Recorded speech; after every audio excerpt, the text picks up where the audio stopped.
Vamos começar agora a discussão sobre sangramento na gestação, mas o sangramento da segunda metade, que é uma causa de grande preocupação devido ao impacto da morbimortalidade, tanto fetal quanto materna. Então, vamos iniciar a discussão pelo descolamento prematuro de placenta. Por definição, o descolamento prematuro de placenta é a separação da placenta normalmente inserida, ou seja, inserida no corpo uterino antes do nascimento do feto, em gestações de mais de 20 semanas. Então, na verdade, o descolamento prematuro de placenta não tem nada a ver com aquele sangramento do começo da gravidez, em que é um descolamento coriônico, que algumas pacientes falam que tiveram descolamento de placenta, mas na verdade não é, principalmente pela definição, pois a DPP, o descolamento prematuro de placenta mesmo, ele só ocorre depois de 20 semanas. E também não é o caso daquelas pacientes que sangram por placenta prévia, porque para ser DPP, a placenta tem que estar normalmente inserida. E o risco do descolamento prematuro de placenta, ele tem impacto tanto para a mortalidade materna quanto para a mortalidade fetal. Com relação ao risco para o feto, ele depende da área, da quantidade da área da placenta que foi descolada.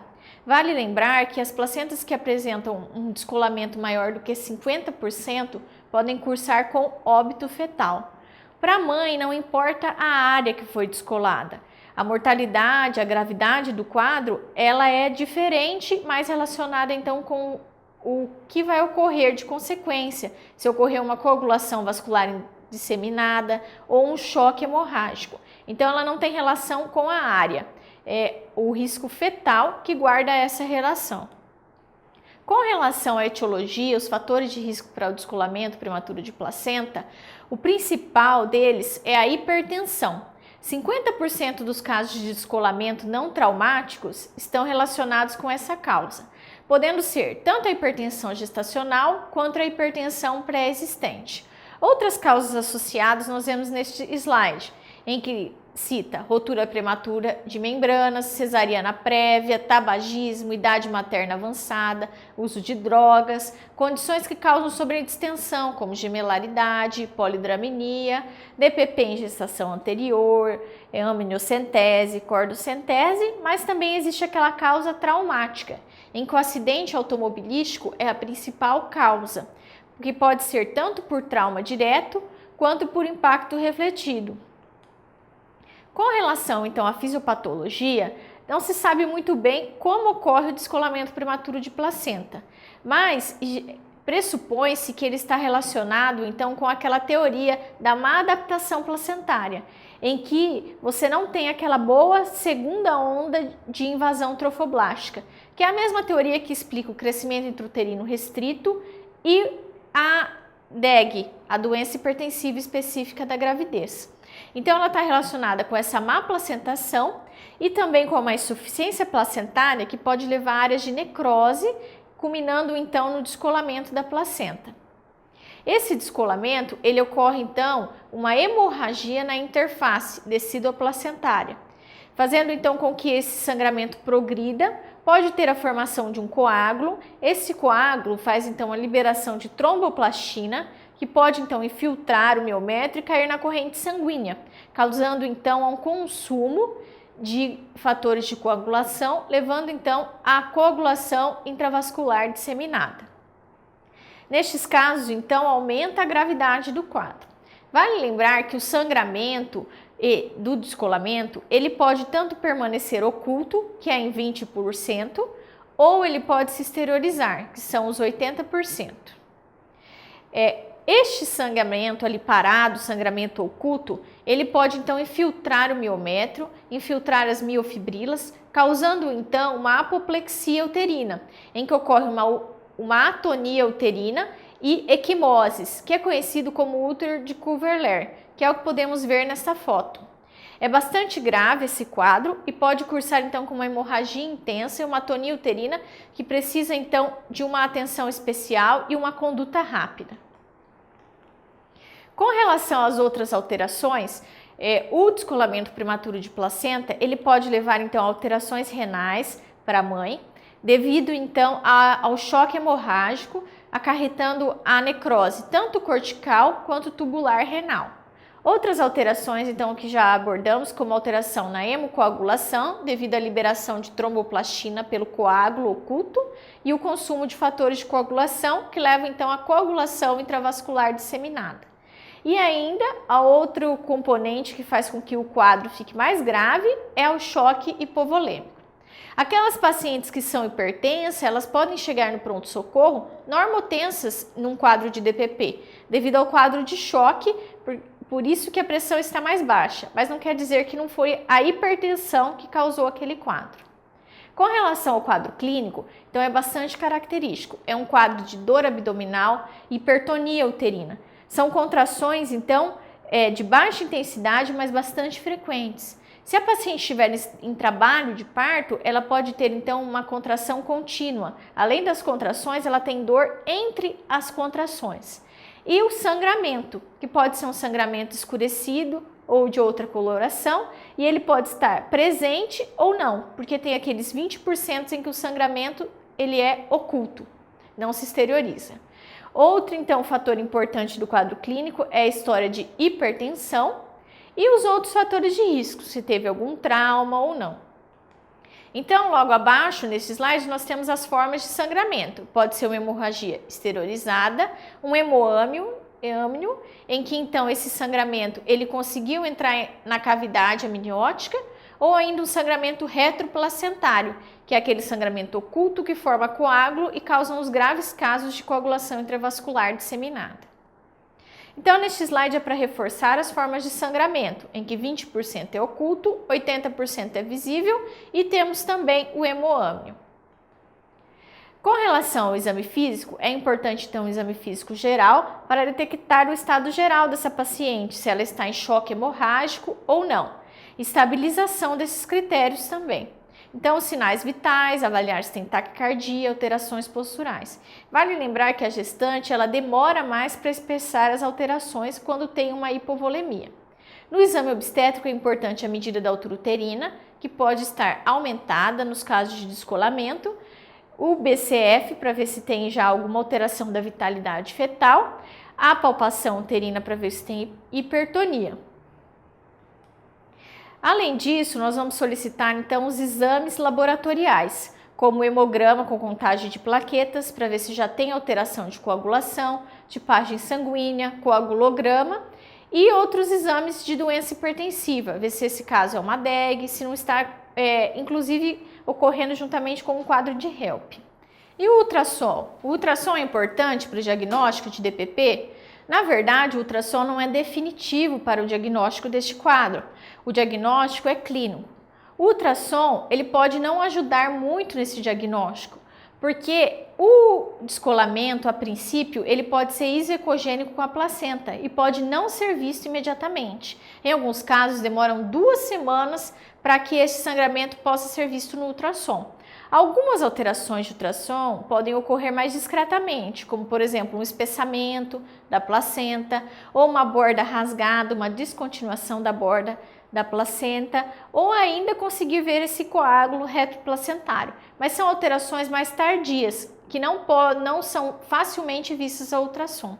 Então, na verdade, o ultrassom ele é importante para diferenciar com o diagnóstico de placenta prévia, mas ele não define o diagnóstico de descolamento prematuro de placenta. Então, com relação a como ele vai então levar à comorbidade fetal, nós vamos então perceber que o descolamento prematuro de placenta ele leva a uma diminuição da superfície de troca placentária, leva então a hipertonia, a hipotensão arterial e uma eventual toxemia, são todos fatores que vão juntos vão levar então ao sofrimento fetal agudo, levando então, podendo até chegar ao óbito fetal. Com relação ao parto, o parto no descolamento prematuro de placenta, ele é um parto rápido, é um parto vaginal célere, que os livros falam, podendo ocorrer inclusive em alude. Alude é quando sai o feto, junto então com as membranas, sai junto com a placenta, junto com a membrana, sai o feto empelicado e inclusive a placenta junto. Outras alterações do parto é a discrasia e a atonia, que pode ser sucessiva a esse parto. Com relação à classificação do DPP, a mais comum ou mais abordada é a classificação de Sher, que é aquela que tem no manual do Ministério da Saúde. O grau 0 é aquele DPP assintomático, em que o diagnóstico é retrospectivo. É só depois que o feto já nasceu e você tem então o exame anatomopatológico da placenta. Geralmente não tem muito impacto. O grau 1 é um DPP em que houve sangramento, mas a paciente não chegou a sentir dor. No grau 2 é um DPP intermediário, em que você tem sangramento e dor, só que ainda não houve o óbito fetal. O grau 3, que é o mais grave, ele está associado ao óbito fetal. 3A é quando é sem coagulopatia e 3B com coagulopatia. Então, o diagnóstico do descolamento prematuro de placenta é o sangramento associado à dor abdominal ou a história de hipertensão, dos fatores de risco e a história de trauma. E o importante, como já falamos, é afastar a placenta prévia pelo ultrassom. Com relação ao tratamento, ele deve ser individualizado. Ele depende da extensão do descolamento, do comprometimento materno-fetal e da idade gestacional. É importante, a princípio, você estabilizar essa paciente, principalmente nos casos de choque. No DPP grave, aquele grau 3, em que ocorreu a morte fetal, ocorreu o óbito fetal, é sempre importante dar preferência para a via do parto vaginal, pois não é necessário submeter a paciente ao risco da cesariana se o feto já está em óbito. Então, aqui nós temos um esquema sobre o tratamento do descolamento prematuro de placenta. Quando ele é grau 1, o feto está vivo, a gestante está estável, você pode realizar o parto vaginal, mas com bastante monitorização. Quando é grau 2, em que ele já tem o sangramento, já tem a dor, a hipertonia, a preferência é pela cesariana, a não ser que seja um parto eminente.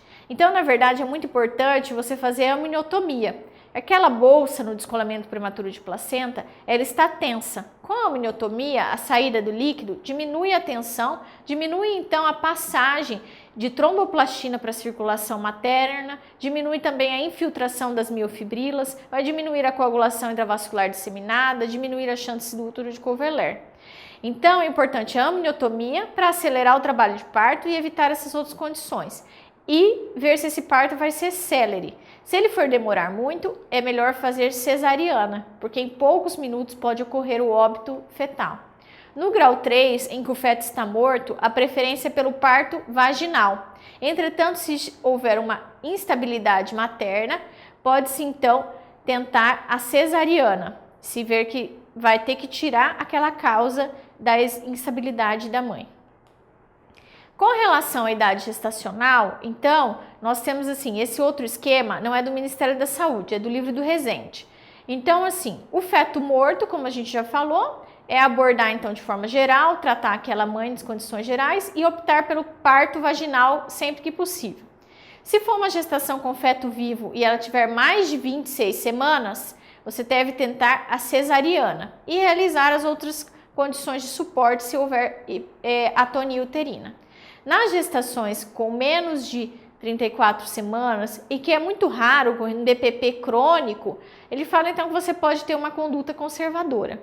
Mas na prática, o quadro de gravidade em que você tem que solucionar rápido para evitar a morte fetal, então geralmente o tratamento é a cesariana, a não ser em feto morto. Então assim que você vai gravar, óbito fetal, sempre que possível optar por parto vaginal. Se o feto está vivo, mais de 26 semanas, sempre que possível cesariana. É assim que deve gravar o tratamento do DPP.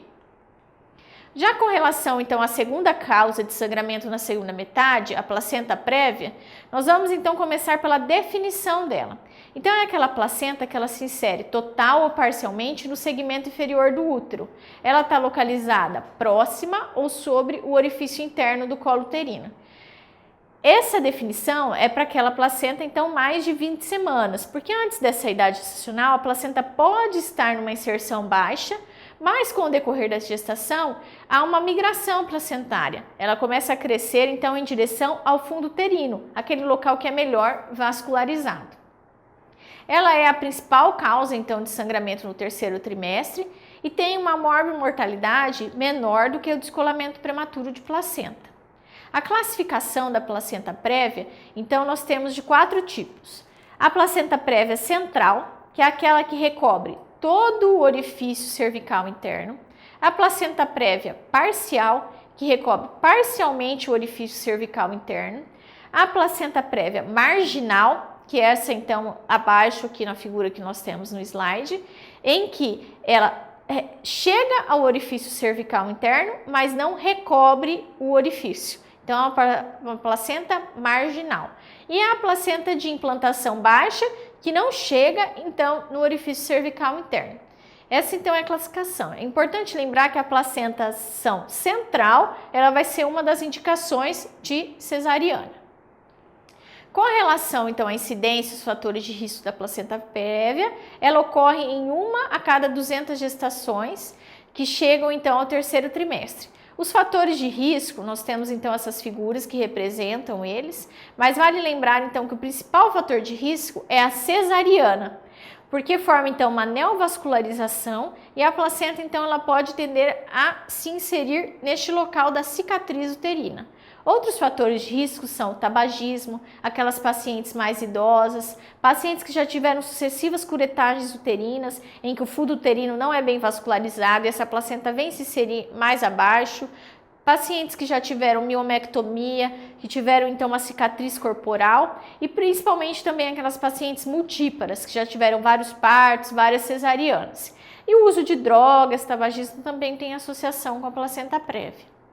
Com relação à etiologia, acredita-se então que é uma hipoatividade do ovo, que então ele vai se inserir mais embaixo, e uma deficiência na vascularização no fundo do útero, que vai fazer com que essa placenta então não queira migrar para o fundo do útero, e sim permanecer ali no segmento mais inferior.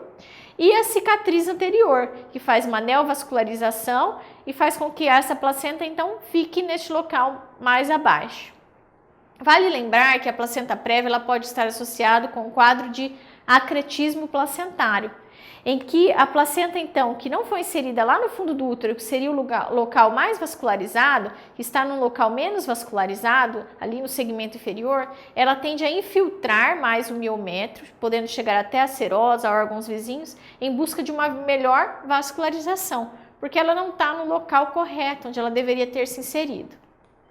Com relação ao diagnóstico, então, ele é um sangramento vermelho vivo, geralmente, e o importante para diferenciar do descolamento prematuro de placenta é que ele é indolor.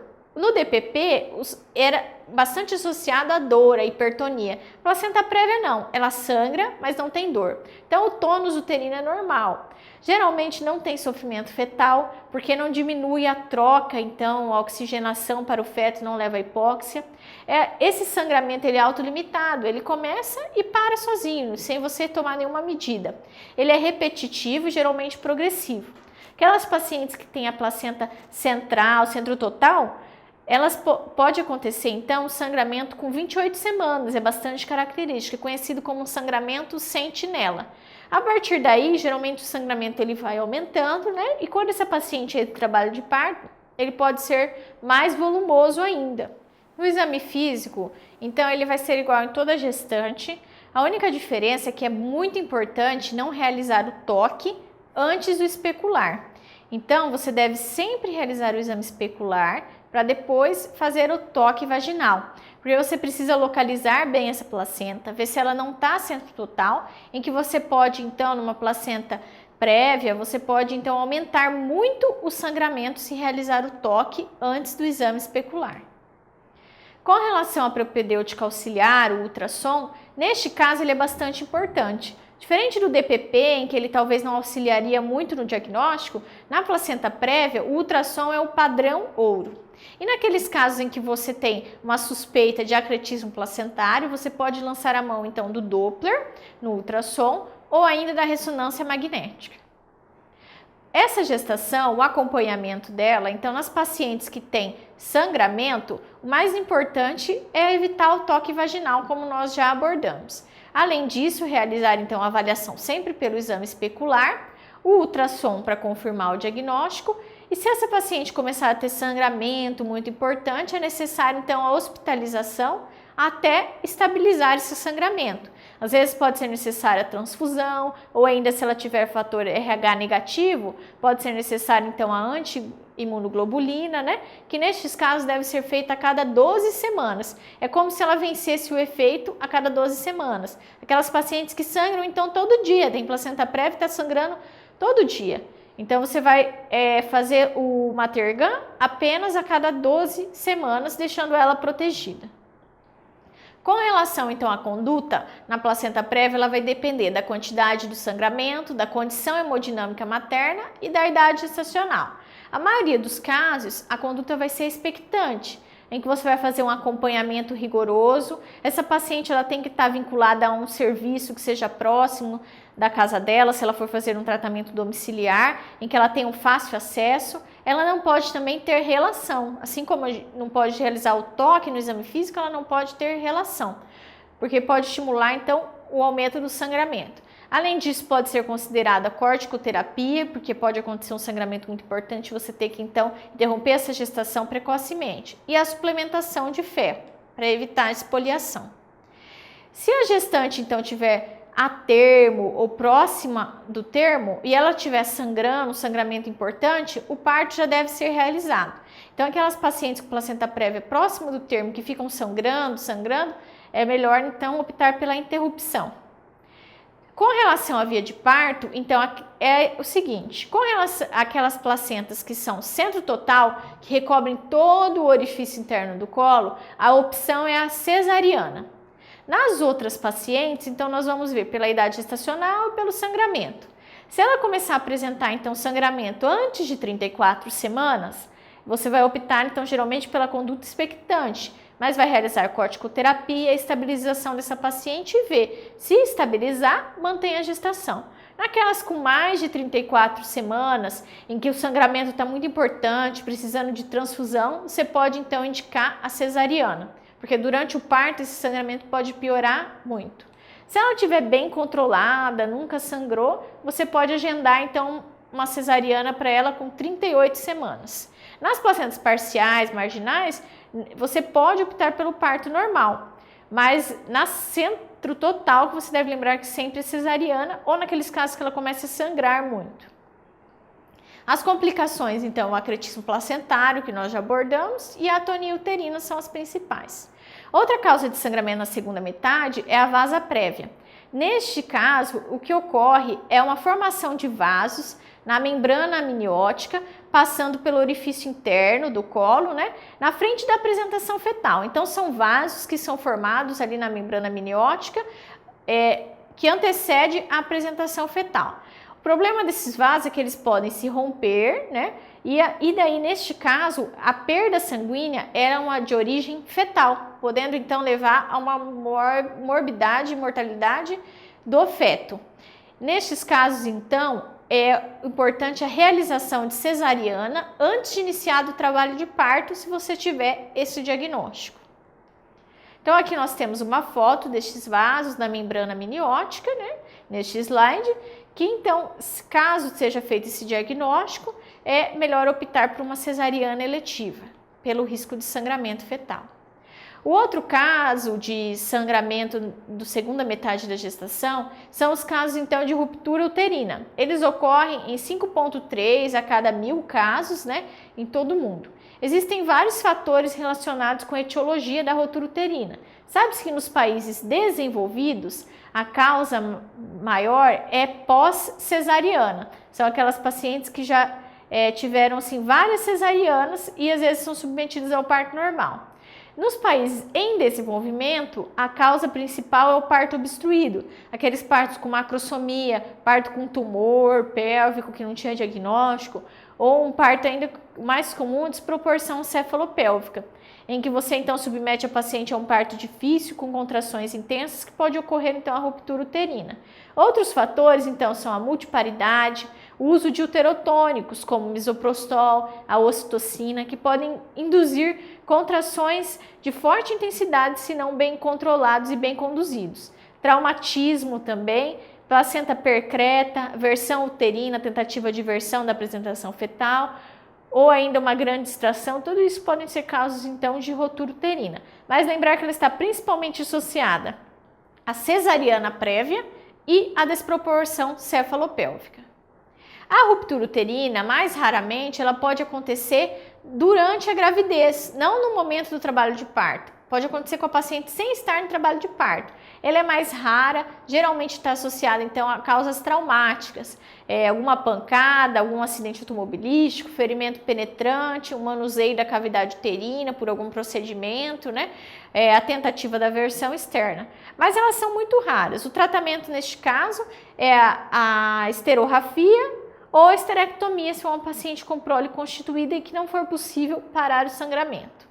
O mais comum, então, são aquelas pacientes que têm a rotura uterina durante o trabalho de parto. Essa rotura, ela pode acontecer em quais locais? Ela pode ser corporal, segmentária ou ainda segmento corporal, conforme podemos ver nessas gravuras. E conforme a classificação, ela pode ser completa, quando atinge toda a parede uterina em todas as suas camadas, ou ainda incompleta, podendo pegar, por exemplo, só a serosa. O quadro clínico geralmente são então aquelas pacientes que têm um parto com bastante dor, com muita contração, aumento da intensidade da contração e pode chegar então à situação de iminência, uma contração tão intensa e o útero tão fino que é uma situação de iminência de rotura uterina. O sinal clássico disso que você deve gravar é o sinal de Bandel-Frohman. O Bandel é um anel segmentário em que faz o segmento do útero, ele forma um anel. É possível visualizar pelo abdômen da paciente a formação de um anel. O útero fica em forma de ampulheta. E o Frommel, o sinal de Frommel, é o retesamento do ligamento redondo, em que esse ligamento ele fica na porção mais anterior do útero e retesado. Ele fica como se fosse uma corda de violão. Então você tem o anel de Bandel e o sinal de Frommel, que é conhecido então como sinal de iminência de rotura uterina. Visualizando este sinal, tem que ser realizada alguma conduta, por exemplo, a cesariana, para então evitar a causa de rotura uterina, ou ainda se for um parto que está sendo conduzido por ocitocina, a diminuição então do fluxo dessa ocitocina. Então, retomando aqui como que é o quadro clínico, é um quadro de dor, bastante, aquele parto que está muito doloroso, e de repente a paciente que estava ansiosa, com muita dor, muita contração, passa dor. Ela relaxa tudo e aquele parto paralisa, né? Então, quando ela está na iminência de romper, ela tem muita dor. Depois que o útero rompe, ela pode então parar de sentir dor. A hemorragia, ela pode se exteriorizar, como pode ser uma hemorragia na cavidade, em que você não vê. Você só vê que ela, depois de muita dor, ficou tranquila, né? É importante então a inspeção, a palpação, que você pode palpar então duas massas, o útero separado e o neném na cavidade abdominal. Outro sinal que pode ser visto é o sinal de Clark, que é uma crepitação do subcutâneo, porque com a rotura uterina pode ter passagem de ar da vagina para a cavidade peritoneal. Além disso, você pode então ter uma maciçez no flanco, a percussão, que muda conforme a movimentação da paciente, se ela está em decúbito esquerdo, decúbito lateral direito. Esse sinal de maciçez no flanco, ele indica o hemoperitônio. No toque, então, você pode achar o sinal patognomônico de rotura uterina, que é a ascensão do polo apresentado. Depois que rompe, o neném pode ir para a cavidade, então a apresentação fetal ela pode ascender. E na ausculta fetal, você pode então ter sinais de sofrimento fetal. Com relação ao tratamento, o tratamento profilático é vigiar esse trabalho de parto, principalmente aqueles conduzidos com ocitocina, aqueles partos induzidos com misoprostol. E o tratamento curativo vai ser então a esterorrafia, a sutura do útero, ou em casos em que não é possível parar o sangramento, não foi possível realizar a esterorrafia, é realizado então a esterectomia.